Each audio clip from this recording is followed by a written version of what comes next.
Hello travelers, Boardman21 here, and today is going to be our first ever skill discussion. And in it we're going to do Fireball. Fireball was the winner of our recent poll. We just got over 500 votes. It's time to do the video, and Fireball won by 5%, so let's go ahead and dig right into it. Alright, well, for starters, we're going to make this very fair in all the different ways that we build it so that our damage, you can see like the different ways you build it, the kind of damage it does based on all the same global stats.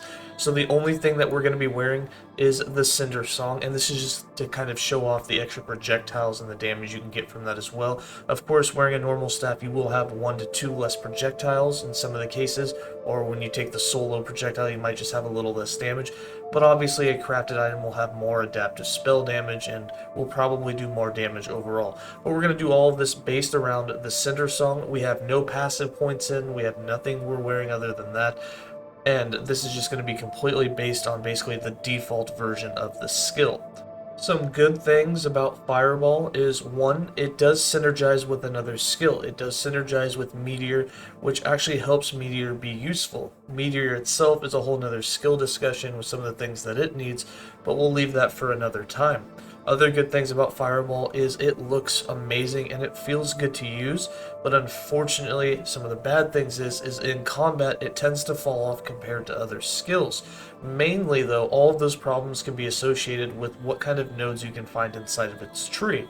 Now, while you first open up Fireball, it actually has quite a few options, and there are a lot of different ways to play it, and we'll go through all of the examples of different ways to play it here in a bit, especially with some footage so you can see what it looks like. So there are really two main reasons why Fireball doesn't do as much damage or doesn't perform as well as a lot of other skills for the Sorcerer, or just compared to other builds in general in the entire game. One being, there's a very limited, finite amount of more damage that you can get out of it. That being that you can only get 4 points in Winged Fire for 28% more damage, and ultimately that's about it in the tree, other than if you decide to go Channeled. If you go Channeled, you can get the Unchained Fire, and you get more damage per extra projectile that you would have had. But at that point, the only way you're actually getting more damage out of the build is if you go channeling and you're firing a lot of single projectiles very, very quickly. In fact, if you channel, you're getting 7 of them per second, and that's really what's ultimately going to lead to more damage, as it will keep the more damage per projectile that you would have had. The other thing that is really lacking in this build that you can find in a lot of the newer skills in the game is added flat damage. In this one, you don't have any added fire damage. There is some added lightning damage. You have to work yourself down to the bottom left, and you can get Plasma Ball and get up to 21 added lightning damage. But why would you go for lightning damage when you're trying to stack it as a fire spell, and that lightning extra damage isn't really going to stack too well with it, and it's really not worth it to go and put 7 points down there when you're really looking for trying to get your points elsewhere that can do more damage. In the case of Fireball, really what it comes down to is just trying to get more projectiles or proc secondary things such as the Spreading Flames or the Flame Burst to get extra damage that way. So now I want to show you a few different ways to build it and just kind of how it works, what it looks like, and how well it kind of performs. The first way that we're going to build it, it's kind of the least performing way of building it in my opinion, is we're going to build as many projectiles as possible, and we're going to do homing. So what it's going to look like, although we can't make it home against the training dummy, you fire it and you have a total of 9 fireballs being fired, but only a single one can actually hit the same target. You do have Pierce, and normally these would home around and then they would let you hit the same target again. And I'm going to go ahead and show you what that would look like.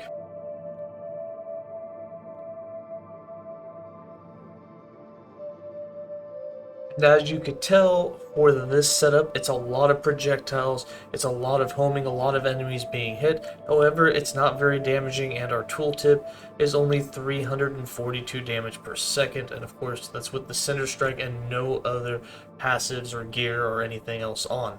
But there are much better ways to build it than that. Let's go to the next one. In build number 2, we've spec'd this differently. It's not going to home and it's not going to pierce, but it is going to have all of the added lightning damage, and it's still going to have all of the projectiles. Now with this, our DPS is just slightly higher. The mana cost is about half of what it was, and the fireballs gain a little bit of lightning, so they look really cool. The only problem with this is now that it specs to lightning and fire damage, that means your adaptive spell damage is now split between the two. So unless you're stacking an equal amount of fire or lightning damage, if you only have fire damage on all of your gear, you're actually losing some damage that way. Of course, in this, you're not going to reflect that in the DPS tooltip because we don't have any gear on and we're not spec directly into fire damage. So this one's one that would kind of benefit from elemental damage. Of course, even as cool as the fireballs look, because you had to spend 7 points in Plasma Ball just to get that lightning damage and that critical strike multiplier, it's just so many points down there, it doesn't leave a lot of options open in the rest of the tree. But I'm going to go ahead and show you guys what this looks like against the training dummy. You can see that your fireballs now have some lightning animation inside of the fire, which makes them look really badass. I actually think they look really freaking sweet. And I'll go to the arena for a second just to show you what it looks like against enemies.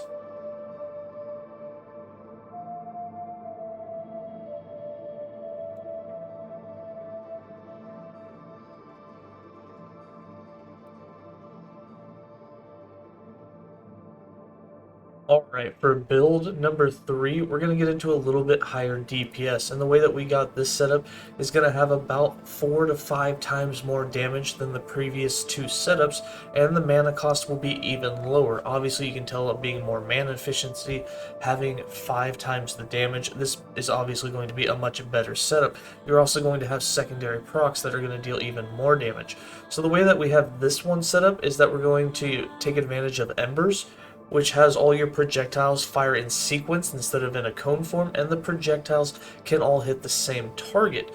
We're also going to have them homing so they can come back around and hit the same target again, and then we're also going to have it to where whenever a target is hit by 3 fireballs, a flame burst appears, which does about the same amount of damage as a normal fireball.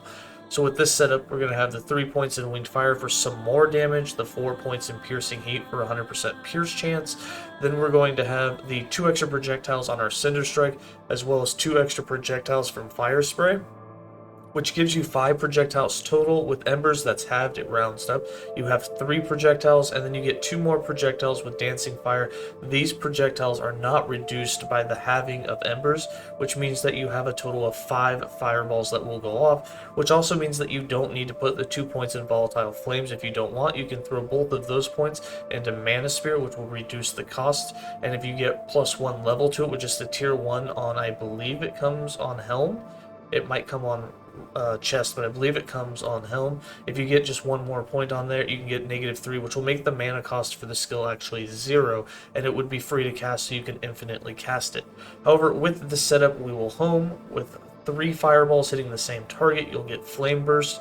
Flame Burst damage DPS is going to be 289, but it's going to have a base fire damage the same as Fireball. It's just not scaled up because it's not doing the same. It's only getting 1 hit per 3 fireballs, so it's not repeatedly hitting, so the DPS looks lower, but it hits as much as a single Fireball would, or just about as much. It has 5 less base fire damage. So with this setup, when we attack the training dummy, you'll notice that there's a huge DPS difference, and that's because all the projectiles can now hit the same target. So you're getting all 5 of those hits with a single shot of this, and then at the same time, you're getting a flame burst in there, so you're actually getting 6 hits with 1 cast of the skill. The unfortunate part about this is that it's single target. You're only hitting the 1 target that you're aiming at. You're not coned down anymore. The benefit is, since you pierce and you have homing, it'll go around and hit all of the enemies in an area, and it'll spin back around to hit anything that's in the general area until the end of the range of the skill. So let's go ahead and go in the arena, and I'll show you how this one looks against some enemies.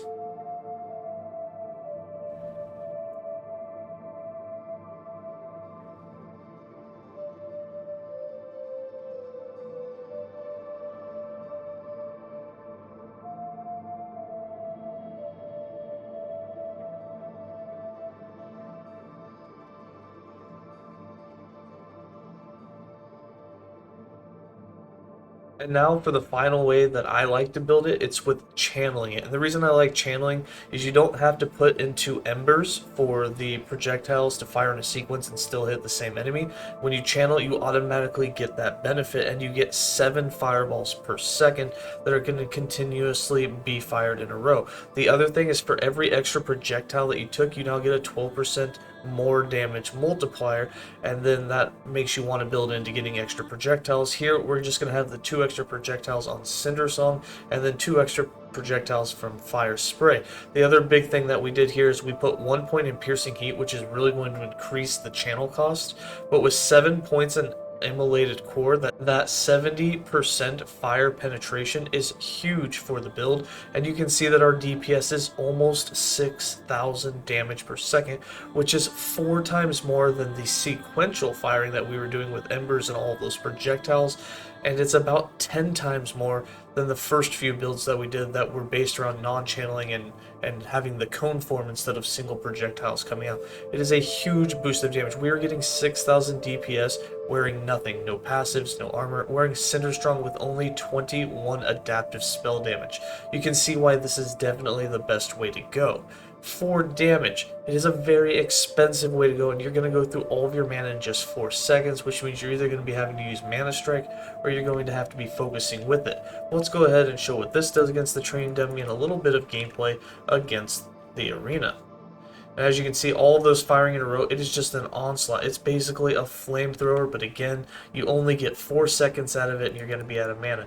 Granted, you'll have more than 200 mana if you actually have some gear on and some passives. You'll be at about 300 to 400 mana, and that's going to allow you to channel for about 8 seconds, but again, it's still not that long. 44 mana cost is huge. The thing that you can do in this build, particularly to reduce that cost, is if you have +2 levels to it, you can go ahead and throw both of those in Eternal Fire. That'll reduce the channel cost by 9% each.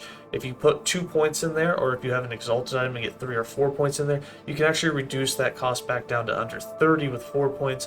You can get it to about 36 with just 2 points in there. Now I'm going to go ahead and go in the arena and show you a little bit of gameplay there.